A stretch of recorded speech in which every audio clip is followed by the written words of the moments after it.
بسم الله الرحمن الرحيم الحمد لله الذي أنزل على عبده الكتاب ولم يجعل له عوجا قيما لينذر بأسا شديدا من لدنه ويبشر المؤمنين الذين يعملون الصالحات أن لهم أجرا حسنا ماكثين فيه أبدا وينذر الذين قالوا اتخذ الله ولدا ما لهم به من علم ولا كبرت كلمة تخرج من أفواههم إن يقولون إلا كذبا فلعلك باخع نفسك على آثارهم إن لم يؤمنوا بهذا الحديث أسفا إنا جعلنا ما على الأرض زينة لها لنبلوهم أيهم أحسن عملا وإنا لجاعلون ما عليها صعيدا جرزا أم حسبت أن أصحاب الكهف والرقيم كانوا من آياتنا عجبا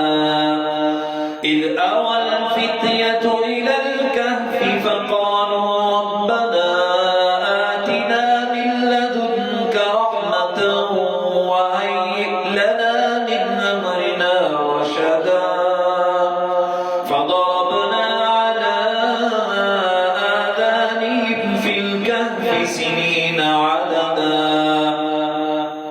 ثم بعثناهم لنعلم أي الحزبين أحصى لما لبثوا أبدا نحن نقص عليك نبأهم بالحق إنهم فتية آمنوا بربهم وزدناهم هدى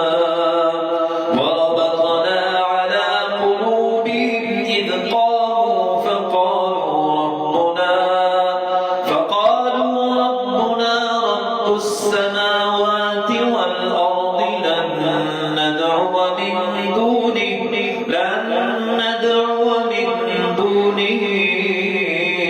إلها لقد قلنا إذا شططا هؤلاء قوم اتخذوا من دونه آلهة لولا يأتون عليهم بسلطان بين فمن أظلم ممن افترى على الله كذبا وإذ اعتزلتموهم وما يعبدون إلا الله فأووا إلى الكهف ينشر لكم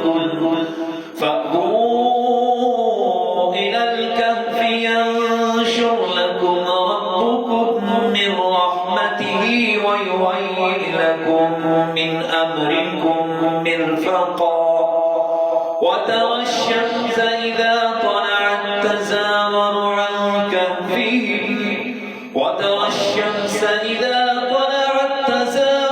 عن كهفهم ذات اليمين وإذا غربت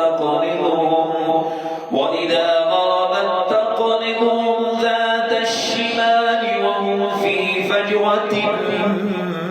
منه ذلك من آيات الله من يهد الله فهو المهتد ومن يضلل فلن تجد له وليا مرشدا وتحسبهم أيقاظا وهم رقود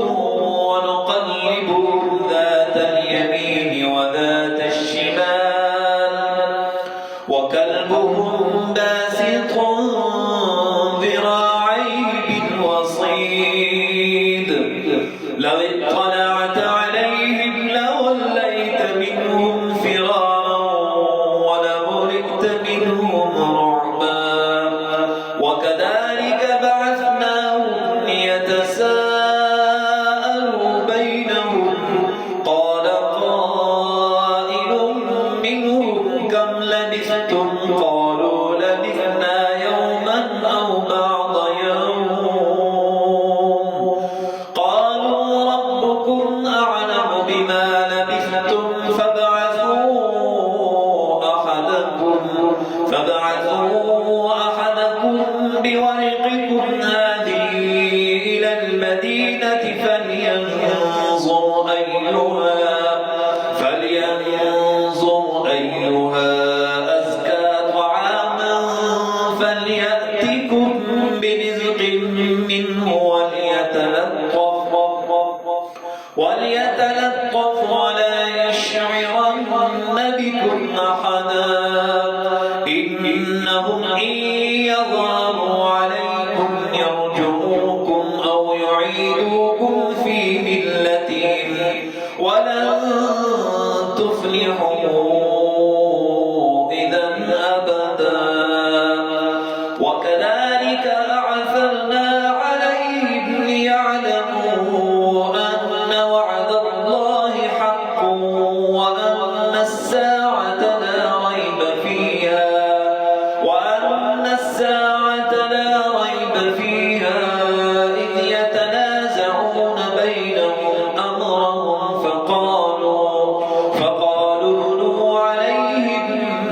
بنيانا ربهم أعلم بهم قال الذين غلبوا على أمرهم لنتخذن عليهم مسجدا سيقولون ثلاثة رابعهم كلبهم ويقولون خمسة سادسهم كلبهم رجما بالغيب ويقولون سبعة وثامنهم كلبهم قل ربي أعلم بعدتهم ما يعلمهم إلا قليل فلا تمار فيهم إلا مراء ظاهرا ولا تستفت فيهم منهم أحدا ولا تقولن لشيء إني فاعل ذلك غدا إلا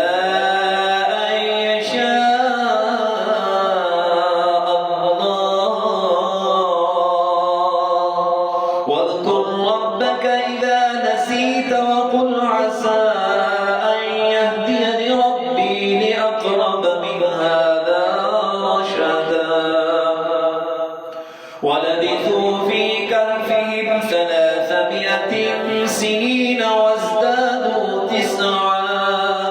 قل الله أعلم بما لبثوا له غيب السماوات والأرض أبصر به وأسمع ما لهم من دونه من ولي ولا يشرك في حكمه أحدا واتل ما أوحي إليك من كتاب ربك لا مبدل لكلماته ولن تجد من دونه ملتحدا